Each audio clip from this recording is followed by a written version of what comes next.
last century we had 2 massive world wars, 3 if you count the Cold War.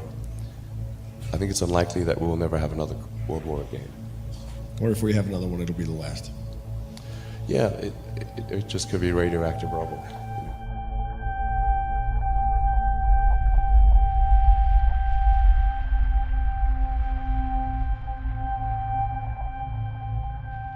Over in Russia, Russian President Vladimir Putin is threatening to target America with nuclear weapons. He made the remarks in his annual speech to both houses of the Russian parliament today. Putin says that he would not make the first move, but that he'd have no choice if the U.S. puts its own nuclear missiles in Europe. Tensions have been high after the Trump administration's decision to withdraw from the Cold War-era nuclear treaty before that announcement. The Trump administration said today it's pulling out of a nuclear arms control treaty that dates back to the Cold War. The treaty was signed in 1987 by President Ronald Reagan and Soviet leader Mikhail Gorbachev. It bans the U.S. and Soviet Union from possessing, producing, and test flying ground-launched missiles with a range of around 300 to 3,400 miles. When the Russians put it on display, it looks much like any other missile. But this is the weapon which threatens to unravel decades of nuclear arms control. It is a low-flying cruise missile, which U.S. intelligence says violates the Intermediate Range Nuclear Forces Treaty, INF for short. Today, the Trump administration announced that if Russia won't abide by the treaty, neither will the U.S. We can't be put at the disadvantage of going by a treaty, limiting what we do when somebody else doesn't go by that treaty. Russia, under Vladimir Putin, in what the U.S. believes is an attempt to intimidate the NATO allies, has secretly fielded about 100 of these new missiles, despite what Secretary of State Pompeo said were repeated protests going back to the Obama administration. We have raised Russia's noncompliance with Russian officials, including at the highest levels of government, more than 30 times. Yet Russia continues to deny that its missile system is noncompliant and violates the treaty. The U.S. must now decide how to respond, which he could do by taking existing sea-launched cruise missiles and basing them on land. Russia is firing back at President Trump's new threat to pull out of a landmark nuclear weapons treaty. One Russian official warns breaking the pact would be a very dangerous step. The U.S. has declared Russia in violation of the treaty by developing prohibited weapons. Russia denies that charge and has accused the U.S. of breaching the agreement. U.S. defense officials say this is the real deal. Russia test firing its new high-speed hypersonic missile, a missile that the U.S. military currently cannot defend against. Russian President Vladimir Putin pulling no punches on his intent. The new avant-garde missile system is invincible against today's and future air and missile defense systems of the potential enemy. This is a big success and a great achievement. If the weapons work as advertised, there is no current defense against them. The Russian missile has captured the attention of Patrick Shanahan. Shanahan warns the U.S. needs to be able to detect the fast-flying missile much further away than current radar systems can handle. The U.S. has to detect it thousands, not hundreds of miles away because of its high-speed approach. The Pentagon may spend more than $1 billion trying to develop and field its own capabilities. We're going to need a different set of sensors in order to see the hypersonic threats. Our adversaries know that.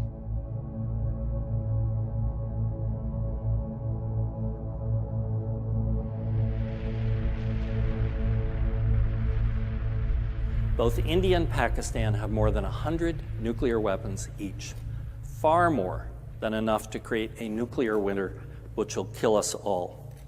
They have fought 3 wars since 1947, and India is developing a nuclear submarine fleet so it can fire its missiles from anywhere. Even a war between India and Pakistan, 2 of the smallest nuclear powers, with only a few hundred weapons of about the size of the Hiroshima bomb, we might die as unintended consequences. My colleagues calculated the spread of smoke after a war between India and Pakistan. It only takes about 2 weeks for the smoke. I'm 67 years old, and I've been positive with HIV for 26 years. President to cover the entire Earth, and it would rise to altitudes between 20 and 50 miles above the surface. At those altitudes, it never rains. The smoke would stay there for years. This farmer may be in Europe or in the United States, but many thousands of miles from Pakistan and India, is looking at the smoky sky above him and down at the crops that have died in his field from lack of light and cold temperatures. It's estimated that in a war between India and Pakistan, that we would lose 10 to 40% of the yields of corn, wheat, and rice for years afterward because of the bad weather. The entire world only has enough food to feed the population for 60 days unless agriculture produces more food. It's estimated that 1 to 2 billion people would die after a war between India and Pakistan of starvation. The escalating military tensions between the U.S. and Russia as Pentagon officials game out a response to Russian aggression in Europe. Vladimir Putin is now making some serious moves in the Caribbean. Putin is on America's doorstep with nuclear-capable bombers that can fly at twice the speed of sound. It's a bold move right out of the Cold War as the Russian president tries to establish a military foothold near American shores.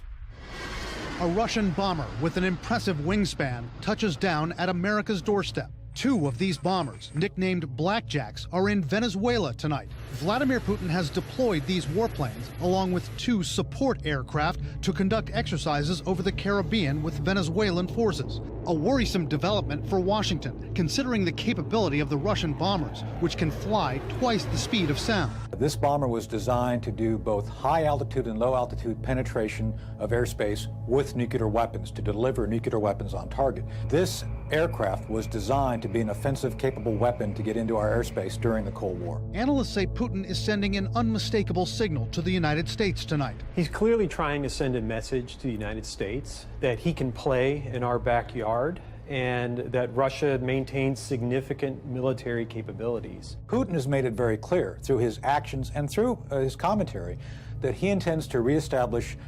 The proposed change that the Trump administration has put out could have Russia to the level of influence of the Soviet Union.